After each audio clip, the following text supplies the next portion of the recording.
Hello, and welcome again to Talking Baseball with Leon Lee. Today is March 31st, 2021. My name is Steve, and Ryan is also joining me tonight. Our star-studded baseball crew tonight includes 8-year Major League veteran and current youth development coach Ricky Jordan, 13-year professional infielder and current youth development coach Eddie Cervantes, 13-year professional catcher and current youth development coach Matt Ceriani, 13-year professional and player and current youth development coach Stoney Briggs, and 17-year professional player as well as professional scout, coach, and manager and current youth development coach Mr. Leon Lee. Now I'll turn it over to Mr. Leon Lee to get our baseball conversation started with all of our all-star guests. We do have an all-star cast, but actually it's just a cast of all-star people. Good friends of mine, people I've known for years that love to talk baseball, and that's all this is talking baseball. And I've talked to some of the fans overseas, and people are listening to it. They just really appreciate the idea that we're not sitting here talking technical, gotta do baseball. We're just having fun, and we want to create this atmosphere of talking fun baseball. And tonight, we have on our show tonight, we have one of the closest friends of my life, one of my guys that graduated from the same high school, played a long time in the major leagues. We got Ricky Jordan. How you doing, Ricky? Doing good, Leon. How you doing? I'm doing great. They say in Japan, Okaga Samade means that now that I've seen you, we're doing better. Okay, that sounds good.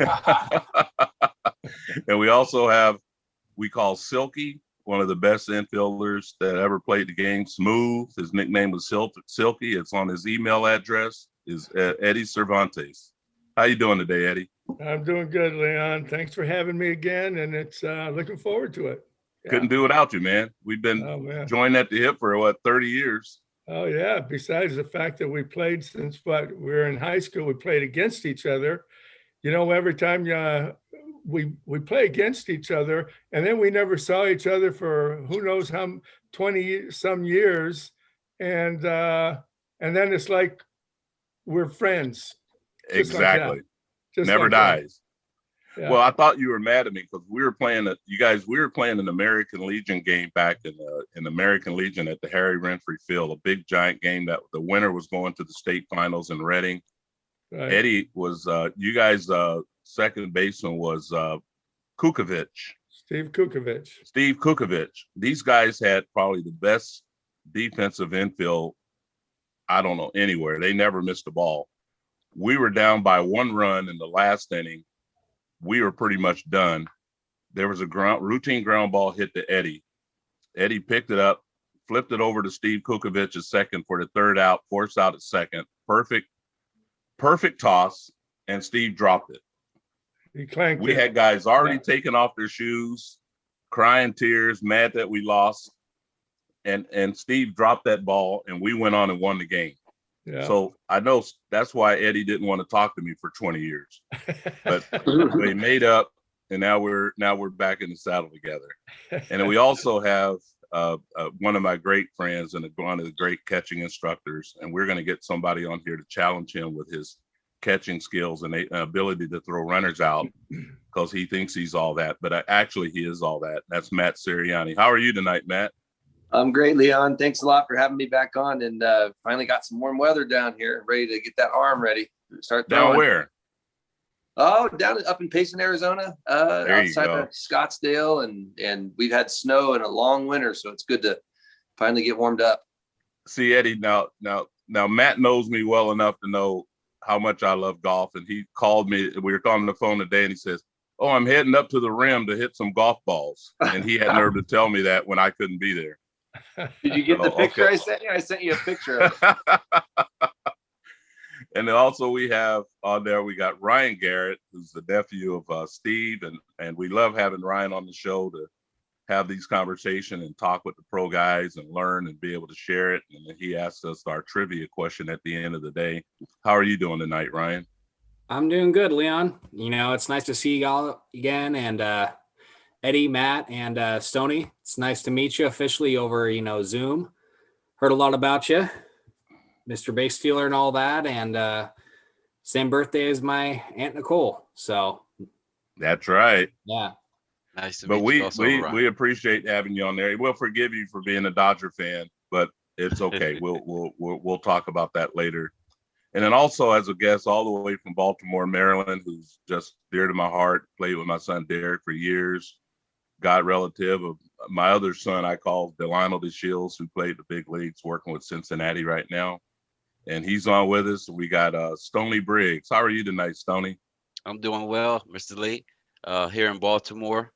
Enjoying the weather also. Had a pretty nice day here today. And just waiting for the weather to break so we get out on the field and get at it.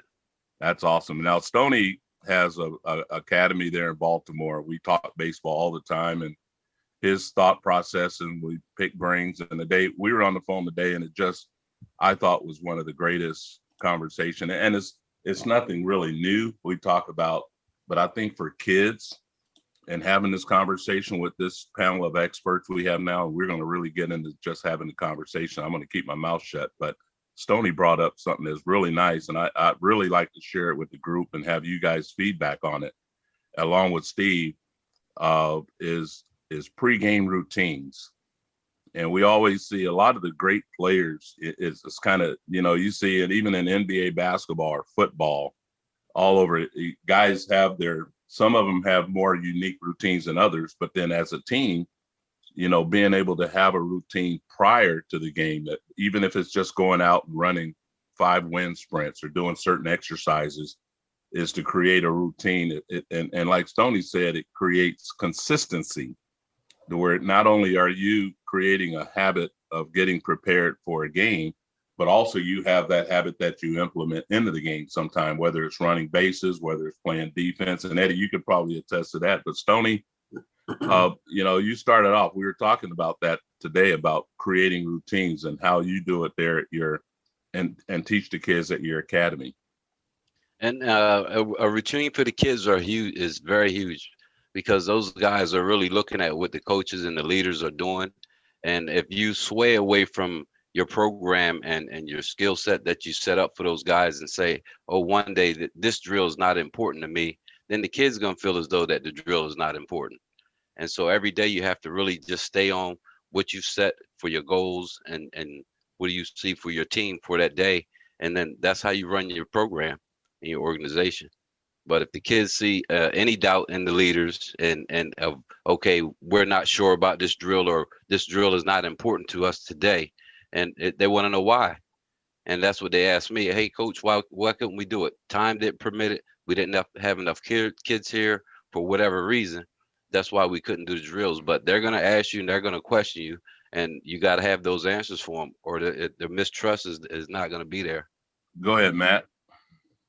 Oh, I mean, we had that nice conversation today right before I hit a few golf balls, but I felt like the biggest thing that kept coming to my head today when I was thinking about my routines and things is that, as a catcher going into the game, you need to really, it's like a pitcher. They always told the pitcher, leave your first inning in the bullpen. So you can get rid of all your mistakes there. You get loose, you throw full speed, you work up to full speed, but think for catching. And I did this, from the time I was going to Jerry Weinstein's camps out in Sac City in Sacramento there. I'd look forward all year to go into those things. And I wanted to outwork every guy at that camp. And there was, 20, 30 catchers, maybe more. And, I had a good structural foundation, but it was more about being in the moment and I always say, block 75% of the balls like there's a runner on third base in the 9th inning from the very beginning. As soon as you get your legs stretched out, and I can talk more about, the stretching routine I did. But it was really more about dedicating myself to, like, if you're a hitter and you're looking away, you're going to track the fastball, let it get deep first before, like Tony Gwynn always used to let the ball track all the way back and hit it into the side of the cage. Well, the same thing went for me. I just said, I'm going to block 75% of these balls. As soon as I feel like he's ready to go, like the first 20 pitches are usually all over the place. That's your best chance to get some really good work in, get a really good sweat going. And from there, you're ready to go. Eddie? Yeah, Leon, you know what? Like Stoney was saying, those routines, you create those routines so that they become repetition. you create the repetition so that it's automatic, and it's something. See, when you're younger and you're coached in those youth teams, whether it's youth and travel nowadays, high school when we played, even in college, the coaches put you in those routines. But in pro ball, once you get into pro ball, and after, of course, you go through it even spring training, you have those routines that are created for you. But then once you get into the season, you're kind of on your own. Now, nowadays, I'm not sure if in pro ball, in the minor leagues, they've got routines for everybody as a team. But I remember, you go out, you do a little stretching, you get some sprints in. And then if you're the home team, of course, you're hitting first. And so a lot of times, and you're hitting the lineup. Usually I was a number 2 hitter. And so, but a lot of times, not all the time, but a lot of times I would let somebody else take my spot. I used to like to go out and catch some ground balls and really get my blood flowing before I got into the batting cage. I knew I was going to get my swings in because I wanted to make sure I got some ground balls. Then I'd work my way into getting my swings in. And then as batting practice is finishing up with the other hitters, I'd go out and do some other stuff. I'd catch throws from third base or shortstop, working on pivots at second base. And so, but the whole thing was all about creating these habits that were repetitious so that they became automatic. And then after BP was, while the other team was hitting, then I'd play pepper after going in and changing and getting out of the wet stuff and getting game ready. I'd try and play a little pepper with some guys and get my feet working, get my feet really moving. And I'd go one-on-one with somebody. I didn't want to play in a big 3 or 4 flip game, 3 or 4 or 5 guys. I wanted to get my work in as an infielder, shuffling back and forth and feeding. So anyway, but yeah, creating habits so that it's repetitious and it's important. Yeah. I think it prepares you mentally and physically for the game. Yeah. Well, I remember one time I was scouting this one player for a Japanese thing, and I went down to Puerto Rico. And who's playing down in Puerto Rico but Ricky Jordan? You remember that, Ricky? And I'm down there. We go all the way around the island of Maracaibo. And Ricky's like star guy. But, pregame, and I see Ricky, you pay attention to certain things where, you kind of some shadow, he goes shadow swinging, he goes down the line, he runs certain, run his sprints out there, get his stretching going. And I could almost probably bet, Ricky, that your own individual, whether it's doing by the team, but like Stoney's saying, you got amateurs, you got to do them as a team and get them in the habit of doing it. But as a major leaguer, Ricky go out, he got so many sprints, he knew exactly that click when he said, okay, now I'm mentally ready. Because I always tell kids, don't go across that line until you're mentally prepared to play the game. Now, for every individual, I know it's a little bit different, but I always pay attention. Like when Ricky would go out and he would do little build-ups. Remember, I don't know if you remember that. It was such a habit, you probably don't. But Ricky, what was your pregame routine, or how did you prepare yourself?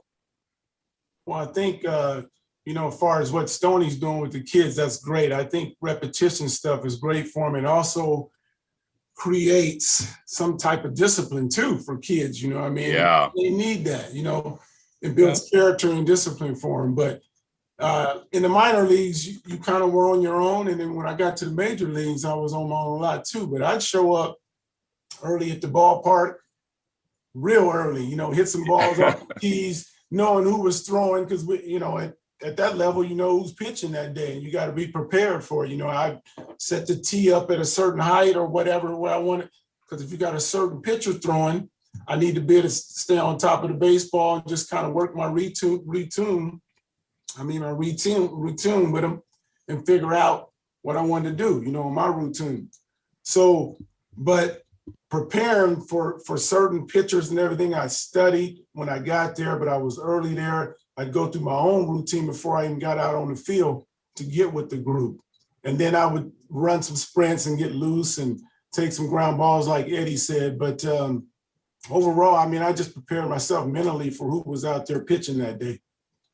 I think that's a key point, is mentally preparation. I mean, it's like, I remember, all the years I played in Japan, I managed in Japan, and I remember we had Kaz Matsui came over to play in the States, and when I signed Hisap Choi from Korea, and a couple of Ichiro Suzuki came over, a lot of times these guys came over from Japan, Stoney, and Korea. They have a routine over there that's almost mandatory. It's pretty strict. They do a lot of work prior to a game. Could be overkill, but the bottom line was some of these guys came over here. The first thing the coaching staffs want to do is get them adapted to a different kind of routine. And then when the guys were failing early, because they asked me, even Kaz Matsui, I said, what? And I had dinner with Kaz, and he goes, first thing he says, they won't let me do my routine. And me and Stoney was talking to, I don't care what country you're playing in, you still have your own personal routine that mentally gets you prepared to go out there and compete in the game, and I talked to the staff, I said, you got to let him have the freedom to do his routine individually. Now, my question on that is, as amateurs, Stoney, do you eventually kind of start picking out kids, or you have that conversation to start letting them kind of, because nowadays it's kind of like, yes, coach, everywhere you go, it's the yes, coach. I was talking to a kid today, trying to tell him, oh, well, how do you hit in a 3-2 count? Well, 3-2 count the same way as a 1-1 count, but you still have to, the same thing is, you got to have a consistency in your swing. How do you get the consistency in your swing? You got to work on it. You got to create a routine of having consistency in your swing through the zone, whether it's a 1-1 count or a 3-2 count. The advantage you have is the pitcher now needs to throw the ball somewhere over the plate. And one of the kids took a 3-2 fastball down the middle and struck out. I said, you take that pitch? What are you looking for? Your consistency is, you have the advantage. You've grooved your swing to the point where you're expecting to hit the ball, but that's still based on having a consistent routine in what you're doing. Wouldn't you think? Exactly. And what I do with the kids and where I see the growth at and letting them go on their own is when I see us do the drills and I see the consistency in the drills. I see this consistency in their work every day and how they go about their business. And that's how that's how I see each guy growing on their own. So you'll see those guys growing and doing things, and you don't have to repeat them and say, hey guys, you got to do this. You'll see them go to the next drill on their own. You'll see them, Right.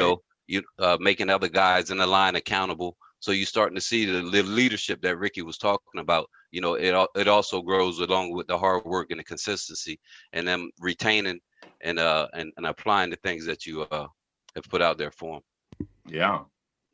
That goes back to Rhino. Sometimes with Rhino, we were working when he was little. He'd get up there and he had that little spot when I throw that ball down and in. And what would you do, Rhino? Sometimes you kind of lock up on a little bit until we kind of got that routine going of saying, okay, in general speaking, your routine prior to a game, you understand everybody has certain weaknesses and certain strengths. Some people say work on your weaknesses. I say work on your strengths, because I want my strength to be so strong that when I do get a pitch in that certain area, I want to be able to capitalize on it. But at the same time, the pitcher, you get a book on Rhino, you having trouble, you won't swing at that pitch down and in, and you got 2 strikes. What are you going to do? You say, well, I got to be able to survive on that pitch, right? So what do you do pregame? You kind of have a routine to where you're aware of where your strengths are, but at the same time, you still got to survive on your weakness, right? Exactly. No, I agree. And I wouldn't say it was necessarily a weakness. It's just more of like, That was a weakness, big head. You couldn't hit that pitch to save your life. I mean, if I wasn't thinking about it, I'm good. if I wasn't thinking about it, Leon, I would hit it. But still to this day, I overthink about a lot of things. But yeah. I'm giving you a hard time. No, I know you are, but I knew that I could hit that pitch, but sometimes it's just like I don't want to, but Exactly. I knew I could, but Well, you could hit it, and it's a preference. I agree with you, but that's a good conversation piece. So you could hit it. The thing was, now you start believing you can hit it. exactly. Yeah, there you go. I think So- one thing that you guys are kind of touching on with the routines is, I know when I played, or even when I coached, because coaches have your routines too, is that, like Ricky said, getting there early. I don't like to be rushed. So, I want to make sure I get all of my routines in without feeling rushed, like I had to hurry through them. There's a comfort level in not being rushed and going through your routines and getting comfortable before a game. Kind of that kind of goes back to what we always say: be your own best coach. You have to develop your own routines and find where your comfort level is, right? Yeah, I honestly think like the earlier you get to the ballpark, that happened more in pro ball. College and high school, you got, sometimes you got class that day, whatever. The more I got to the pro level, the more I wanted to be there at 11:30, noon, 1 o'clock. I got a chance to go to the trip. When you go to a AAA clubhouse, man, there's stuff to do. I mean, you can go to the video room, you can go to the weight room. It's like you can have 3 meals in the clubhouse if you want to. You're paying the same dues, so you might as well get there and enjoy it and be a part of it. But getting that body hot and getting yourself sweating, that's one thing that's underrated. And I don't think that enough kids, like what Steve was saying, that you get there early, you can see the guys that are more ready to play than the guys that are less ready to play. And I even noticed this as I got older and out of pro ball and injured and still trying to play and have some fun. You go to the men's league game and everybody shows up an hour before the game. Well, you really can't get ready to play. Like you're rushing just to get, I like to take my time getting my cleats on. I like to take my time getting swings in the cage. I like to talk a little bit, relax. But when you only have an hour, or you only give yourself an hour, you're really putting yourself behind the 8 ball. And like Eddie was even saying, if you're the home team, you get a chance to go back, get your peanut butter and jelly and your banana and whatever else they got back there. The higher the level, the better the spread, right? But, if you're not ready to play, like it shows up in the first inning. And I can't tell you how many times I saw other catchers on other teams miss that ball in the first inning, and it took them 20 pitches to get up to speed. And it's probably the second, or, maybe the second inning, or maybe still in the first, and we're up 3-0. 2 balls get between the legs. A ball's thrown into center. That's all preparation. That's pregame stuff. So it's very important. What these guys are saying is very, very important for the amateur player as well as pro guys. If you want to show up late and you're a pro guy, you can hit like Larry Walker. Larry doesn't need to do anything. He can just show up and hit, So, but there's a lot of guys that aren't that talented. And if you're one of those guys that's less talented, you have to do that work to be more ready in the moment. I agree. Let me ask you a question, Matt. Okay, we got Stoney Briggs on now. We got some other base stealers going to come up. And we're always joking around talking about, now with all these analytics, the money ball people are saying that stolen base is not all that important. I really believe it still is a big part of the game. I think it takes advantage of a person that has speed. It's enjoyable for the fans. It adds more excitement. And also I think it changes the state of the game. A lot of things can happen on a stolen base. But I was talking with Ricky Henderson one time, and I love talking to guys like Ricky. Just loves to talk about baseball. He loves the game, and also a guy like Deion Sanders, who can still on pure speed without ever having a threat of getting taken off. Now we have Stoney Briggs on here, who's a really good base stealer. And also, he's related to Delano DeShields, a guy too that stole 50 bases in the big leagues. But now Ricky told me, he said, they study pitchers because actually, and Eddie could attest to this, base runners will steal a bag off the pitcher. But he said sometimes you'll see a catcher whose rear end is almost sitting on the ground. Mm-hmm. He'll say, okay, now they get ready, even if they're in a throwing position, they want to stay low and their rear end is kind of squatting to the ground. They're not up. A lot of times they don't want to get up because they're afraid they're going to get in an umpire's way and they're trying to stay low. He said the lower a catcher tries to stay, the slower he is on is getting a release to the bag. So a lot of times he doesn't have to worry about what the pitcher does because the catcher's not going to be quick enough to get him. Is that how do you? There's some truth to that. Yeah, I mean, if a catcher has trouble catching certain balls, he's going to put himself in more of a position to catch the ball. And if you're not thinking about the guy running every pitch, like I've said, numerous times, I would always think he's going every pitch. And I, in order to throw a guy out, you have to get that momentum out in front of your toes. Once you get your body weight out in front of your toes and you got a good arch in your back, now your lower half is leverage. So, a guy that I followed a lot was a Terry Steinbach. Terry was a guy who had an average arm, but he was very low to the ground. But you could tell his thought process was to get out there and block it first. And if it's not a blockable pitch, you're pretty much on the way to standing up towards catching it. And he was an all-star there for a couple of years, and he was a very, underrated guy because he was just a 6 foot, 195, 200-pound guy. Like, didn't look like much, but boy, was he solid. And those A's in the late 90s and late 80s and early 90s they were quality because you forgot about him. But a good base stealer will look at the guy behind the plate and say, look, this guy's not really worried about me. And if you do, like if you see a guy sitting down with his rear end really low, or his weight's out, on his heels, then yeah, he's going to be a tick. And that's all you need as a good base stealer. If you see a guy that's not consistent throwing, it's probably because he's not consistently in a ready position. Yeah. And the good base stealers, like a good catcher, notice all those details. They do. And they pick the pitches that like a breaking ball count. That's an easy. Ricky would take that bag like it's nothing. And Stoney would do it 10 times out of 10.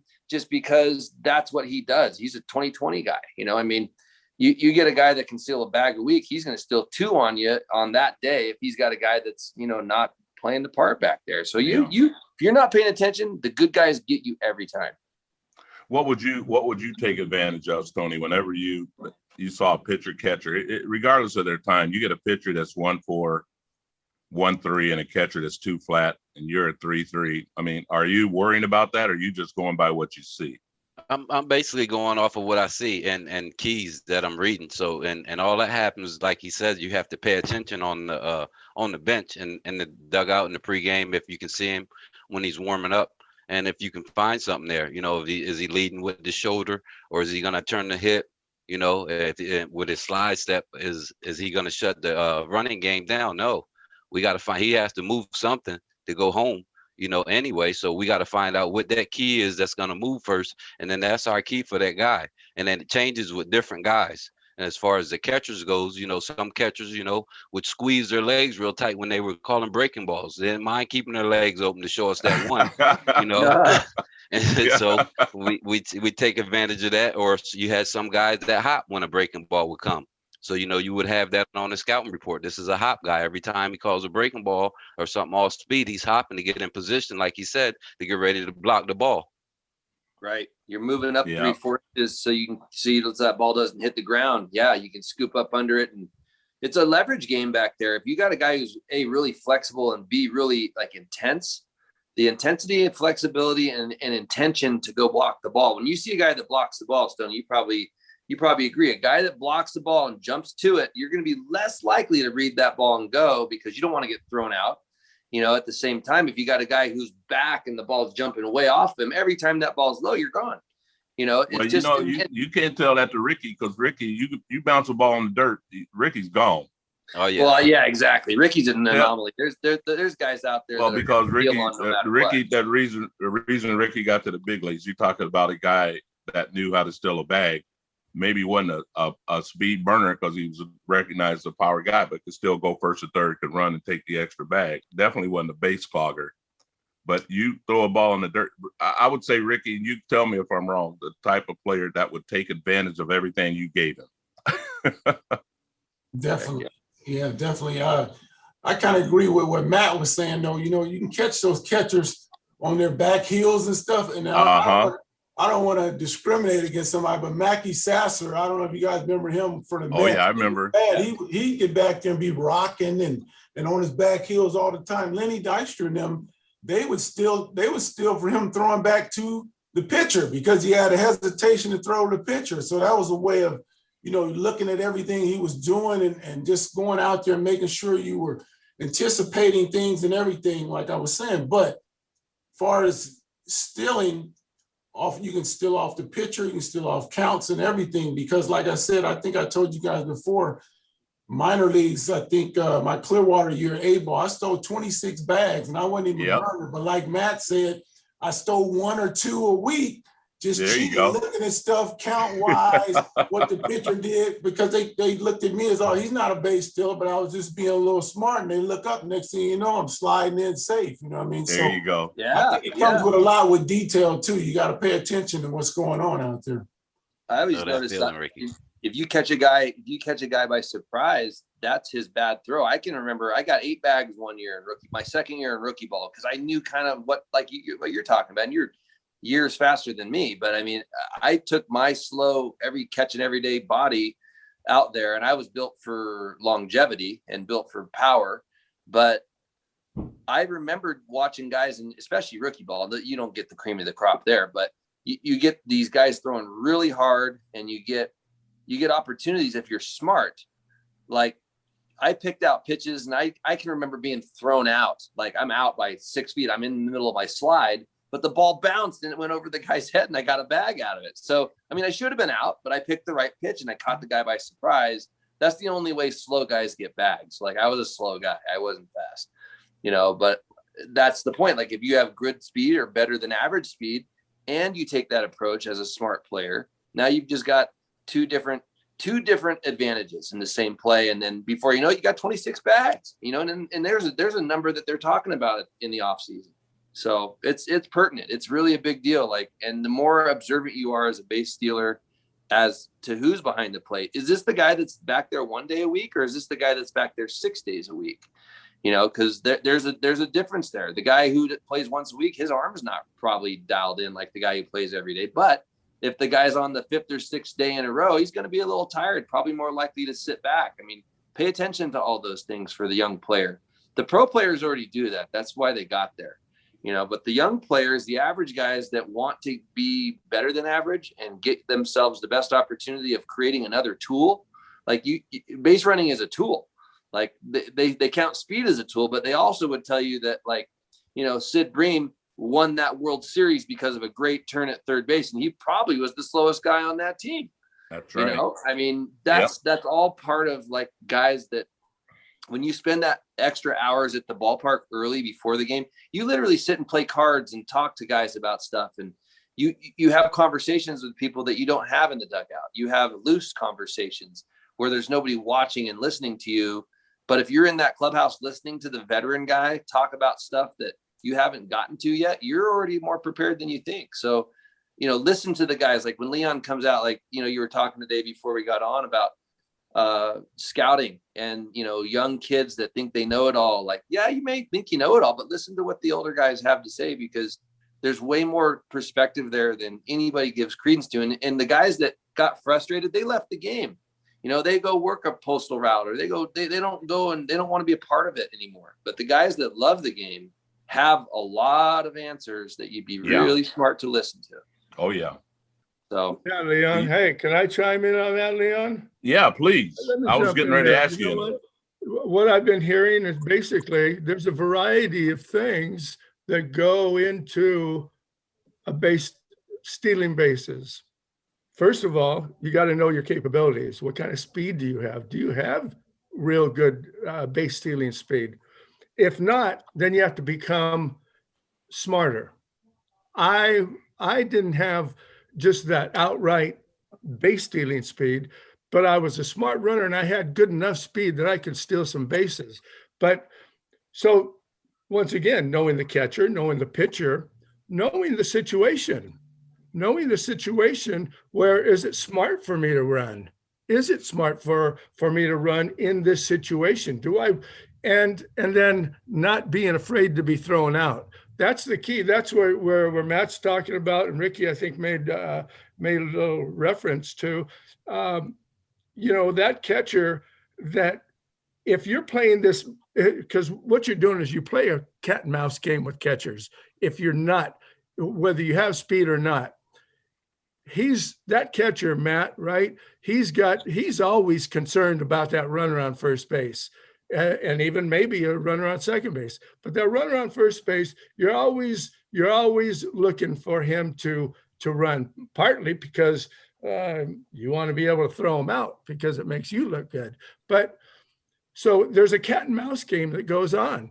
And if you can, I used to like to get the large secondary lead.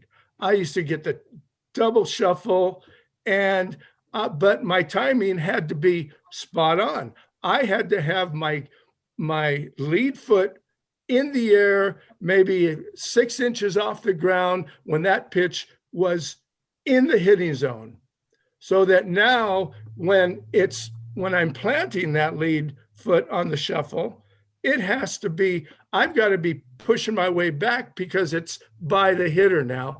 I've got to be on my way back to the base. So timing is so important for me in that situation. And by getting that huge double shuffle on a secondary lead, it puts the catcher on notice. He goes, man, he sees something over there out of the corner of his eye. He sees this guy getting a big secondary lead. Now he might want to try and pick me off. Never know. He might. Do I want to draw a throw? Hell yes, I want to try and draw a throw, because he might throw it out right field and I could end up on third base instead of at first. So anyway, a lot of different things go into those, what you do, but being a smart base runner, knowing some of these factors is huge, I think. But I'm going to ask a question to the room, and you're absolutely right, Eddie. And you know, we talk about situational base running, you know, teaching kids how to take the extra base and all the different ways, you know, you could take the extra base. We talk about all the ways you can score from third that you can't score from second. So why, you know, trying to different fundamentals of how to get the extra base. But in base running or base stealing, I'm going to ask you guys this question. And even on defense, and this is something we had conversations a lot when we were doing a lot of scouting. And Stoney, you and Ricky, I want you guys to all answer this question one-on-one. Would you take an athlete that's fast or the athlete that has a quick first step? May not necessarily be as fast as the fastest runner, but a quick first step. Which one would you guys take? I'm going to start with Stoney. Because there's no wrong answer here. There's no wrong answer. I would take the fast guy. We've seen all different kind of athletes. I would take the fast guy because I would feel as though I can teach him and bring him along as far as, you know, the steps to go and how to get out a little quicker with stealing bases, keys to read, and different things like that. So me, I will go with the fast guy. You know. Okay. Now I'm going to use that example before I go to Ricky. I'm going to have Ricky and Matt as a catcher. Would he prefer to throw out a guy with straight out fast or a guy with a quick first step? Because when I was with St. Louis, we had a guy named Bake McBride. Yeah. You guys remember Bake McBride? Yeah. Oh, yeah. Bake McBride was a thoroughbred. This guy could flat out fly. I mean, I saw him score from first base on a blooper over the shortstop's head between short and third to kick toward the third base line. Wow. And when the guy was shortstop, ran over, he picked it up when Bake was rounding third. And you could see him make that throw. And the throw was trying to catch up with Bake, but he couldn't catch up with it. And he slid into the plate. And then he went 4 for 4 on 4 ground balls to first base. And he outran everybody, the pitcher, the first baseman, but he couldn't steal a bag. Lou Brock would say, this is what Lou Brock said about Bake McBride. He said, he don't run fast, he flies low. But he couldn't steal a bag. His feet would get kind of tangled. He would always flinch. And you know, when you flinch, you lose a split second. Or he would get caught leaning back, and the pitchers could manipulate him. And he just seemed like he just couldn't get out of it. I mean, he was a major league player. He could hit, he could run, he could take the extra base, but he couldn't steal a bag. You see what I mean? And so, you know, you look at guys like a Jim Edmonds, a center fielder who makes great catches, but he reacts really well to him. Andrew Jones wasn't a burner, but he got to everything. So there's that, you know, what you're saying, Stoney, I agree. If you could teach a fast kid to do it, but there's sometimes as an athlete, that first instinctive quick step that moves to a ball seems to be able to get there a little quicker than the guy that would flinch and then still has better speed. What do you think, Ricky? Yeah, I would think that, like you said, both ways is pretty good. But I would think with that fast guy, I mean, he's always antsy out there, not anticipating as good because he's going to rely on his speed, you know what I mean, just to take off. Whereas the first step guy, he might think a little more, but he's going to get that reaction and be ready to go at all times, you know, on that first step, I think. But the speed guy, you notice a lot of speed guys, they're out there, they're jumpy, they're antsy, they're ready to go. And they might, like you said, they might lean one way and get caught or whatever. And that first step guy is pretty easily consistent with what he's going to do out there. So, yeah. But either way, I don't think you can go wrong. But I probably would lean to the first step guy myself. You know, I mean, I'm old school. So. Old school. There you go. See these young guys. Well, you know what, Leon, I would piggyback on what Stoney was saying, and he, you know, it's perfect. He's coming from a player development perspective that, you know, as a base stealer who knew how to do it. Yeah, I see, you know, like you got a Billy Hamilton out there or a guy that just absolutely flies. You know, as a catcher, you're already understanding that guy's on base. You know that guy's trying to run. So it's almost a little bit easier to manipulate him with long counts and long holds and pickovers and step offs and certain pitches and modified pitch outs. And if you throw a pitch out early in the count, that sometimes makes those guys wait. But like what Ricky just said, that guy that can get a jump, man, that's the guy that catches the catcher off guard. If you're waiting till late in the count and you've got like a short lead, and then all of a sudden this guy extends his lead out by a say a full stride or something, only the good catchers are noticing, only the good base coaches are noticing, only the good pitchers are noticing. That guy is kind of sneaky. He's like literally like Ricky Henderson, the art of the steal. Ricky Henderson was a guy who was shifty, quick, and fast, and he got jumps. So like, and you couldn't pick him off. Like, it was unbelievable. I played with a guy who, Frank Candela was a guy who he ended up playing, he was with Milwaukee's organization when I played, and this guy was getting, I'm talking 14-foot leads. You couldn't pick him off. He was only 5'5". And then, you know, he didn't get to the big leagues. Not, you know, it was just because his size was a little small. But after his 4-year tenure with the Brewers, he went and returned punts for USC. And I mean, that's how quick he was. So I understand why organizations take speed, raw talent. And then it's not as easy as people think it is to teach them the art of the steal, the craftiness, the judgment, the times that they know not to steal. Because if it's a stealing situation and I got a burner out there and we're up 5 runs, yeah, I'm giving myself a chance. Yeah. Whereas if it's a guy who's not giving it away, he's probably going to steal more bags on me. So just because I have to wait, and if for all of a sudden, say he gets the pitcher's got a high leg kick and he gets a 3-step or 4-step running lead, I'm almost thinking as a catcher, oh my God, he's already there. It doesn't matter how fast he is. Although if he's fast and he got a good jump, I'm just still going to try to play catch, but odds are he's already safe. Yeah. But Ted Simmons told me, I'm sorry, Rhino, go ahead. No, I was just going to say, no, I totally agree with what you guys are saying, you know, between like a first quick step or as opposed to just, you know, flat out fast. I remember back in high school, when I was doing weight training and stuff, we would do like track units and stuff like that. And I was always better at doing like the 40-yard, 6-yard dash as opposed to the pro agility, because I could just flat out run as opposed to stop, come back. So, you know, I see the difference in what people's, you know, when they view base stealing, you know, it's a little different, but, you know, I had to battle that. And I was, like I said, I was always better at the dash as opposed to the pro agility, and it always frustrated me. But it's a perfect example from what you guys are saying right now. Oh yeah. I mean, this game there's no absolutes in this game anyway. There's no certain set way to do anything. But I remember Ted Simmons used to tell me, caught in the big league for Cardinals, and I'm in camp, and he goes, you know, when you get a guy that could really run, like Stoney said, he's learned how to run and he's really fast at the same time. He goes, man, I don't waste time. If he gets on first base, consider it a double and let's get the next guy out. Yeah. No, that's good advice. He's gonna steal 130 bags anyway, so just let him. Don't worry about him and go after the hitter. You know, get the hitter. You don't put a lot of pressure on defense. Double play. Exactly. But we And had a guy. That fast guy's gonna also put a lot of pressure on the defense, like Matt said. A lot of throwovers, step offs. He's really gonna put a lot of pressure on your defense. He It's changes the gonna rhythm of the game. changes a lot, and he's gonna buy changes whoever the that game. next guy. Yeah, whoever that next guy is, he's gonna get a lot of fastballs. That's right, and without a doubt. I See, think that's a nowadays, key point right there. And I always say it's not always the stolen base; it's the threat of the stolen base. Because catchers got that ego. They're going to call more fastballs, and now your hitter, that might only happen one time in the game. He gets a ball in the gap and knocks that guy in from first base. Could be a game winner right there.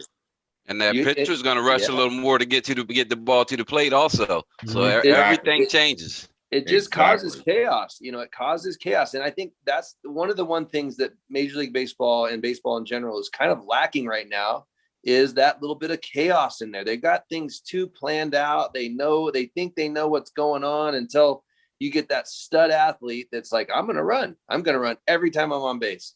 And the coach has to shut him down. I like that because, if the whole idea is getting your guy on, getting him over and getting him in, which is exactly what the goal is, right, guys? I mean, get him on, get him over, get him in. We say that all the time.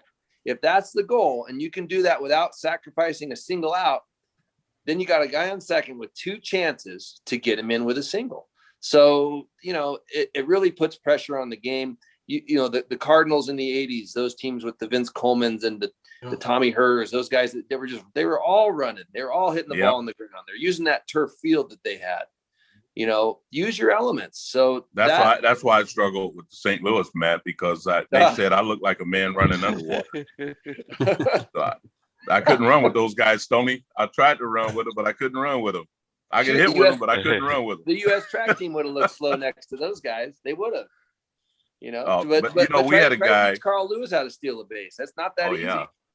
But we had a guy, and it goes speed sometimes, because I've never seen anybody steal first base yet. That's the problem. Guy could be fast, but you still got to be able to get on first base. Can't steal first base. But we had a guy named, I don't know if you remember the name, Steve, you may remember, you're a baseball historian, name was John Jeter. Played with the Padres coming up. He moved around a little bit. He wasn't the brightest guy around, but he could really run. But their story, John, they call him the Jet. And he was the kind of guy that would be eating sunflower seeds. And the guys would tell him, say, John, man, you can't eat those sunflower seeds like that. You got to wash them off. So he would go in there to the sink and dump all the sunflower seeds in the sink and wash them off. Then he'd come back and said, oh man, they're a little soggy. He was gullible. But there was one game he got on first base. Everybody knows he's going to try to steal. This goes back to what Stoney and Ricky said. The guys are real fast, get jumpy. Ricky said it. Well, they were trying to teach John how to steal in the bags in the minor leagues. So he gets on first base, gets his lead. Pitcher goes into a stretch, turns and throws over to first base, and John gets back to the bag. He dives into the bag, gets up, brushes himself off. And then the pitcher gets the ball, goes into a stretch again, turns around, throws to first base again. And John dives into the bag. This is a really true story. So for the third time, he gets his lead. The pitcher goes into a stretch, and he throws over to first base, and John dives in the bag again. So he jumps up, and he's brushing himself off, and he's standing on the bag. So the pitcher gets the ball back. And as soon as he gets the ball back, he turns and throws back over to first base. And John looked up, and he turned around and dove into the coaching box. He actually dove into the coaching box and then got up to brush himself off again. Didn't realize what the first baseman was doing, coming over there to tag him out. Wow. Oh my God. Wow. True story. So Wow. I tell that story, say, some guys you simply are going to have a trouble, Stoney, teaching them how to steal a bag. Everybody doesn't pick it up. Yeah, but Stoney, you're right with that speed though. It creates havoc on the defense and everybody else. I've been playing first base, when that speed gets on the base, everybody infield, and you got to make a play. You got to make sure you make the play because he's causing havoc. He's got you all over the place out there. Without a doubt, everybody rushes. Yeah. And you know, Ricky, when you're playing first base, these guys, some of these best base runners, when they take off, you're coming off the bag, seeing the ball go to the plate, and you're saying, "There he goes." Yeah. But some guys are so quiet, you don't even realize they left. Yeah, there's a couple other things that happen there too. Is that when you have a heightened sense of awareness that the guy's going to steal, because everybody knows he's going to steal, and that's what we're here to watch. Two things happen: the pitcher focuses less on the hitter, and the defense focuses less on playing their position. Correct. And so you open up holes, and you get really good pitches to hit. So it's a hitter's paradise hitting behind a guy who can steal bases. Yeah, like you might need to take a pitch or two, which is why, a lot of the 2-hole hitters are lefties and have good bat control, but that's part of optimizing a lineup. Old school people know that. And, if that's part of your game and you know how to do it and you got the right guys in the right spot, you can get guys on second base and move runners first to third all day long. Ground ball to second, guy gets to third. I don't know how, but he gets to third. It's like that happens. So it's a part of the game that needs to come back. It's the most fun part. And I think it lets the athletes be athletes. I love watching athletes play. I love watching guys get jumps. I love seeing the dynamic of the pitcher and first baseman making a tag. I love to see the ball in the dirt that the guy blocks and see if he can throw him out, because he rushed the pitch and he tried a slide step, but he never practices the slide step. He's not that good at it. You're not going to see a lot of sliders or curveballs or changeups in those counts. You're going to see dead red hitters get a chance to really crush balls. Now you've got a line drive in the gap. There's a run, and that's baseball. That's the baseball that needs to come back. That's the baseball that, caught stealing's trying to create. Like that's kind of what we're after is let's mix it up again. This is getting stale a little bit on the big stage. So it really is. I think we need to work, all of us here on this stage. We all understand the instinctive part of the games. Having Stoney on and Ricky and Eddie, you guys that understand the game. And sometimes me as the old timer, I go out and see. I'm really resistant to too much change when I start hearing about robo umpires, and it was bad enough that we started seeing instant replay. And me and Eddie, when we were running it, we did the Summer Woodback College team. Remember that, Eddie? Eddie was an umpire for 25 years, Stoney, 30 years. So something would happen.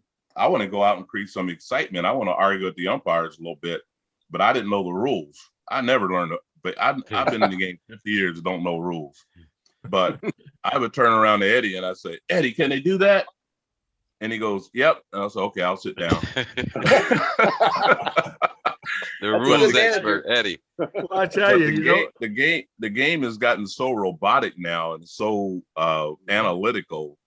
And I think there's a place for analytics if people want to analyze things and put them in a book afterwards, or for information for people, organization of people or scouts. But they should leave it off the field and let the kids go out and feel the pain of this game, the accountability of this game, and try things, be daring, get thrown out, steal a bag, get hit. It's the game is so generic now. It's just getting and Steve, you said that to me before. It's just getting so uninteresting. And Steve is the biggest fan you ever want to see.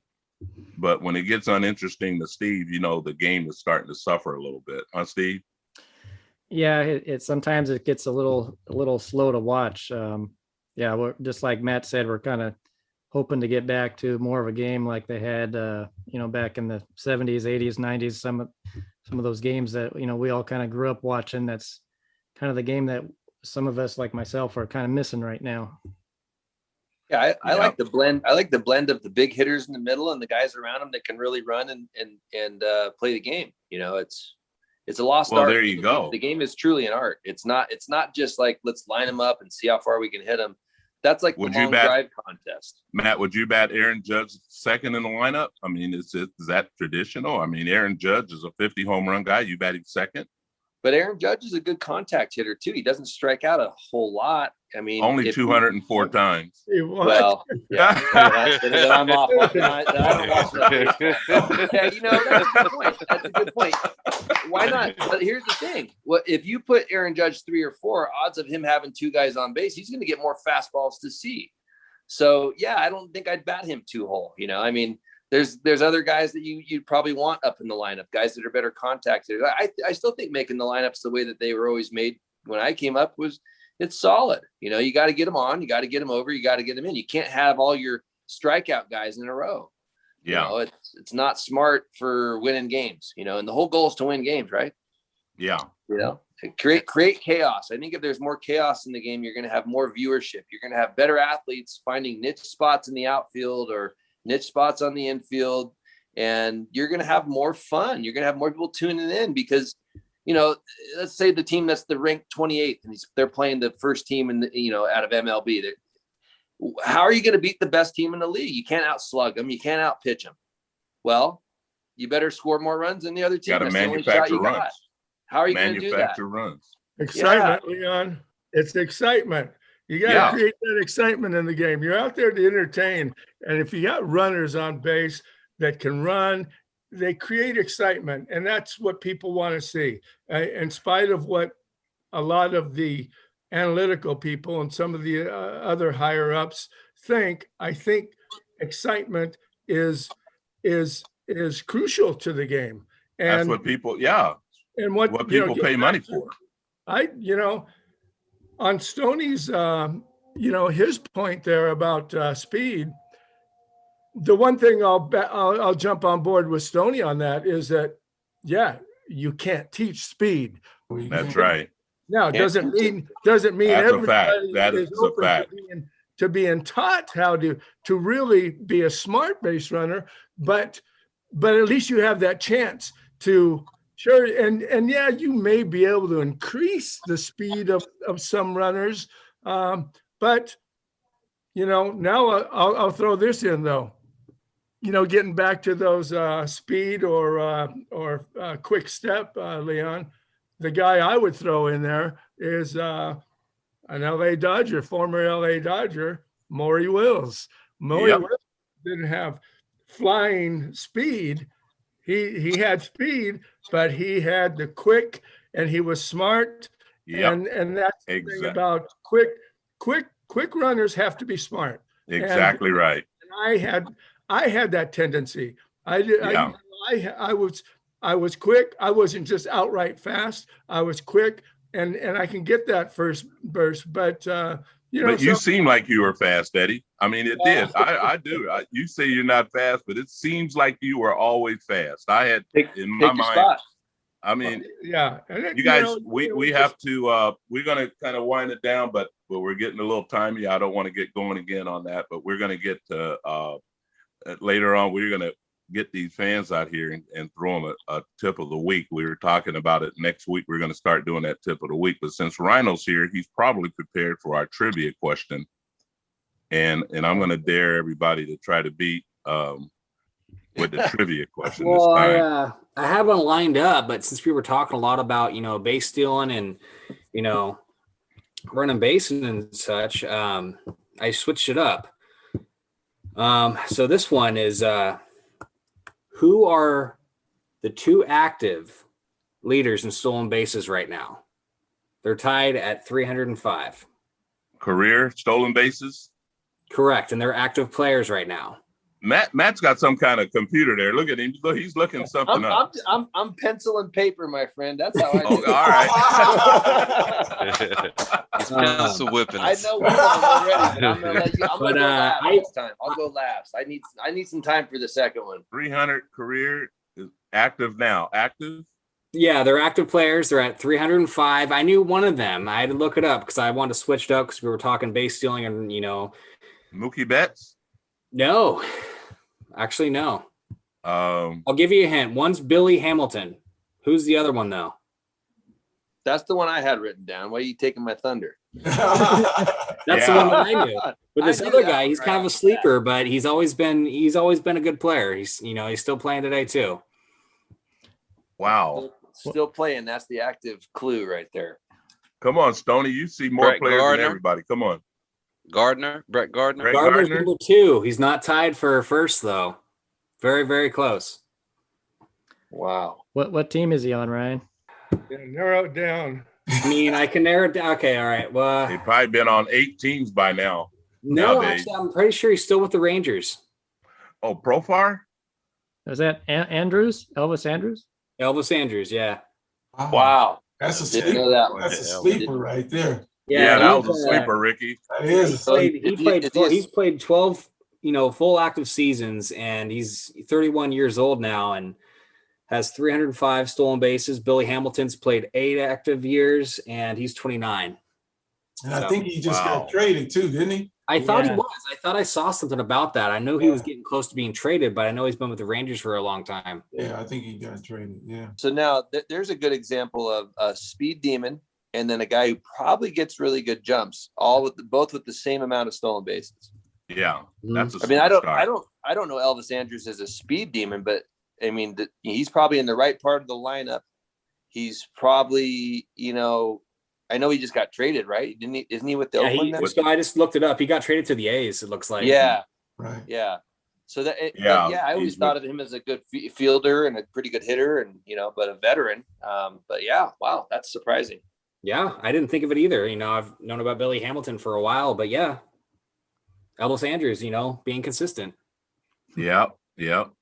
Well, that's good, guys. We're gonna go back next week. One thing that I really kind of like the idea of having these conversations and talking to the kids and relate to it. These are some great topics that really apply, and I wanted to kind of get into, and I think me and Matt and me and Stoney, and we've all talked, guys know me, I'll talk forever, and Steve, but kind of wanted to, sometimes if any of you guys or some of the guys come on, want to have a little tip of the week or something that we want to leave with the kids before we go off, feel free. I think I like the idea of a tip, whether it's applied to hitting or fielding, it's up, whatever you guys might have in your mind that you guys want to bring up, and we leave the show. We're about the hour mark, and if you guys got a little tip of the week you want to throw out there right now, throw it out.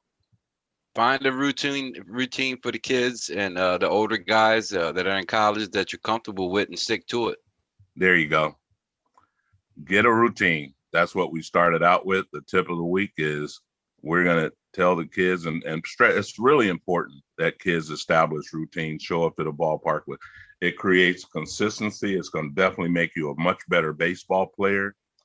And if you don't know how to establish a routine, find out how and then stick with it until you get used to it. We all have routines. Guys jump over baselines.